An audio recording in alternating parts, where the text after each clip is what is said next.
Taal Sadhana is one of the most important elements of Indian classical music. And Taal Sadhana is not an easy sadhana. There are many aspects to that. And for actually practicing that, I have experienced that you cannot do it with a disturbed mind, or you cannot do it with a mind which is going through a lot of influx. Taal Sadhana requires a lot of steadiness of mind, it requires a lot of calmness from within, and therefore these subjects of sadhana like Swar Sadhana, Sadhana of Sur, similarly Taal Sadhana, they are all interrelated. But one common point here is that you need to have tremendous power of concentration. And that power of concentration can come only by practicing certain ways of doing that Taal Sadhana or Swar Sadhana or even meditation, for example. So I would say, as far as you learn these step by step with a guru, of course, and practice them, and not just do it for the sake of being interested in it, do it in the form of a sadhana. Then you will notice that you find your inner rhythm and you begin to discover so many things about yourself from inside, from within. And when all of that settles down, that is where you are actually ready for sadhana. Sadhana starts there, and that process itself takes a very long time. So if I say Kati it doesn't make any sense. But if I say the same thing as Kati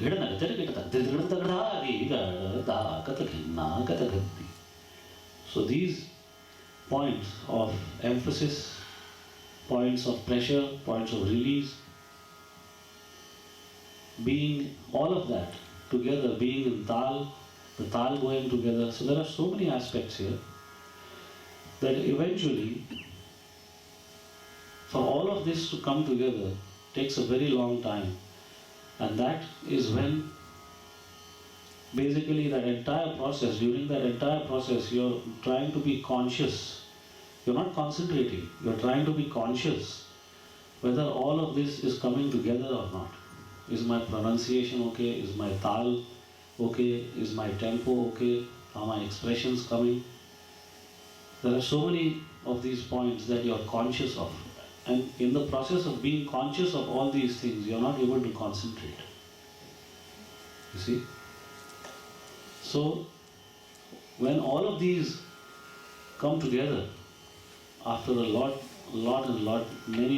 hours of, and days and months and years of practice, one fine day you sit down and you say, I just have to get this, and you just don't leave it for, say, about 2 hours. Someone might take 4 hours, someone might take just 1 hour. But the point is that after all of this comes together, after that, it is to be said 108 times. But that is what is called sadhana. If you want to intensify it, or rather sadhana should be intensified. So if I play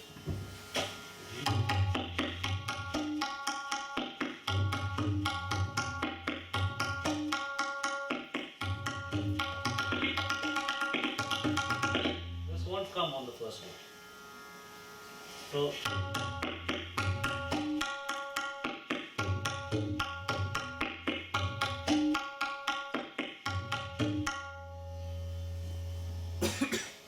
now I'm just expressing what I just recited by playing on the tabla. But is my technique okay? Is the sound coming? Is the pressure release being expressed properly or not? These are the points that one has to be conscious about in the first half an hour, 45 minutes. And after all of that comes together, and your inner voice tells you that, okay, I've got a grip over this phrase now, or this composition. Now I can increase the speed to a slightly higher speed by keeping all of those aspects perfect. So when you increase the speed, maybe 1.5 times or double, however the sadhak or the tabla player or singer for that matter increases the speed, if either of those aspects start slipping out, you should be aware of that. And that is where the concentration comes in, that is where the power of the mind, the willpower comes in. You have to be aware to bring it down, get a hold of it, then go back to the higher speed and keep it there for a very long time. All of these techniques that we study in music, we can draw parallels to spirituality. For example, when we do a lot of repetitive riyaz, we take a qaida or a rela and we play. I know that I can play it, and I know that I can play it correctly. And sometimes this kind of feeling comes that why should I start playing it in medium tempo? Let me just start playing it at the high tempo, you know. But this is for the benefit of students. If you still practice it at medium tempo, you will discover maybe 1 or 2 things more that you have not discovered in the last 5, 7 years or 10 years of your training. This has been my experience. And my ustad used to teach me like that, to perfect it in medium tempo and play it for a very, very long time, for maybe 2 hours, 3 hours, sometimes 4 hours. And what I have experienced is, when you do that, the physical aspect tires you out for some time. It tires you. And after some time, if you continue, if you use your willpower at that time and continue and keep going, there will be a time when it's just happening on its own. And that is what I mean by spiritual energy, which is there in everybody, all of us. It is just a matter of discovering it at various levels. So, when it is done repetitively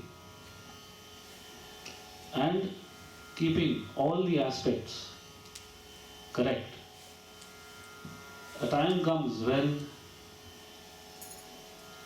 it creates energy inside your body. First you get tired.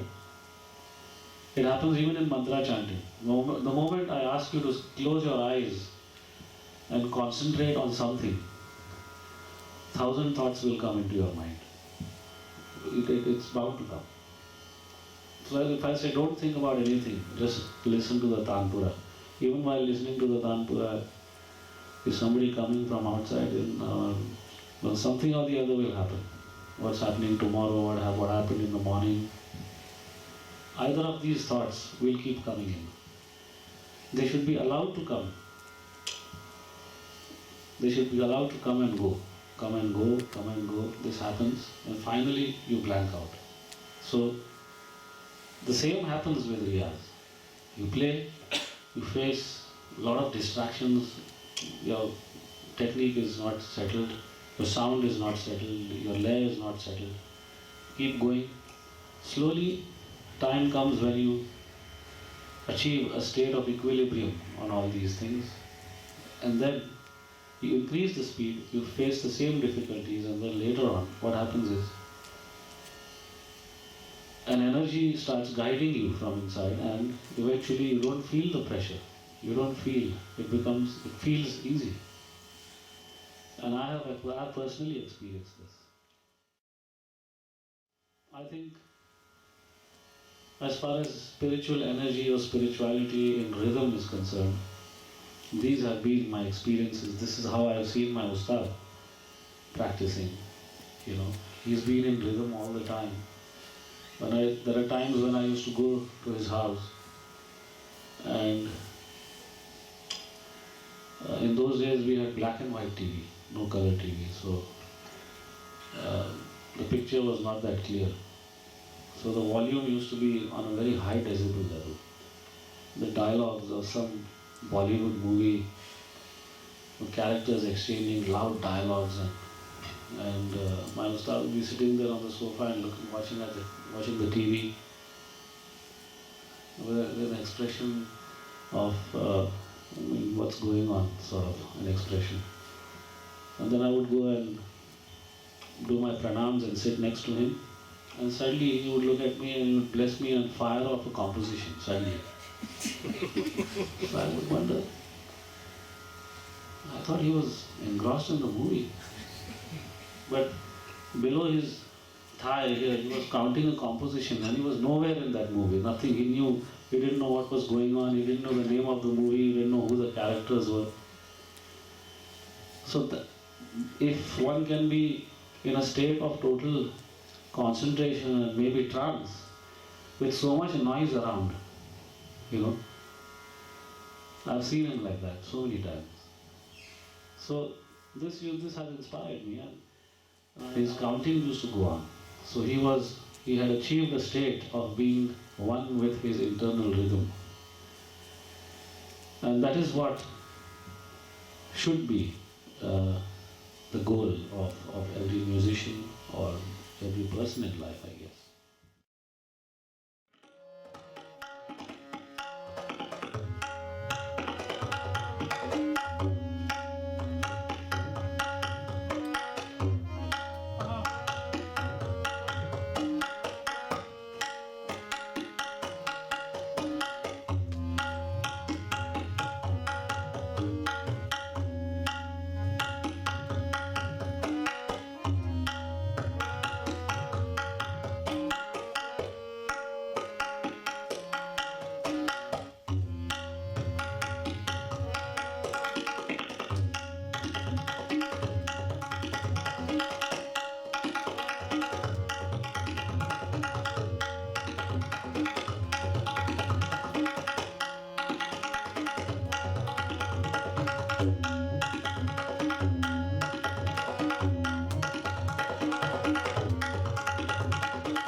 as you can see,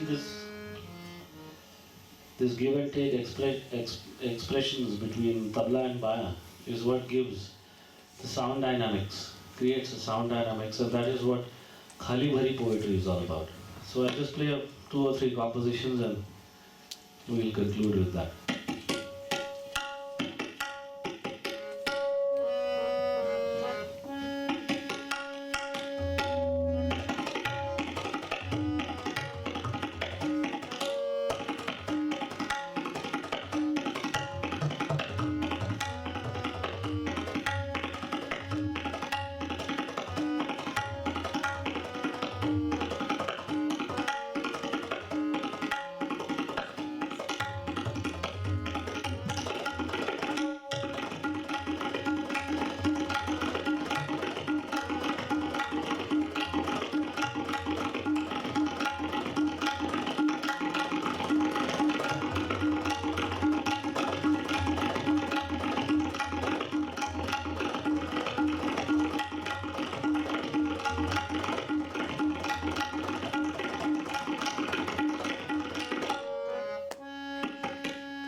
फरमाइश की तो कोई वेदम चक्रधार जी एक वेदम चक्रधार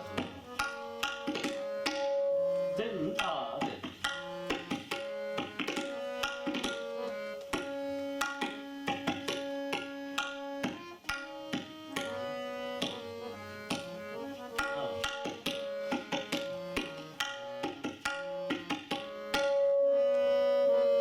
प्रधान kit तक धी kit तक तक kit kit तक क्रांत कट था घेन तदा तक किट था घेन किट तदा क्रांत घेन किट तक किट घेन तदा घेन किट तक किट घेन तदा घेन किट तक किट घेन तदा प्रधान किट तक धी किट तक तक किट तक क्रांत कट था घेन तदा तक किट था घेन किट तदा क्रांत घेन किट तक किट घेन तदा घेन किट तक किट घेन तदा घेन किट तक किट घेन तदा प्रधान किट तक धी किट तक क्रांत कट था घेन तदा तक किट था घेन किट तदा क्रांत घेन किट तक किट घेन तदा घेन किट तक किट घेन तदा घेन किट तक किट घेन तदा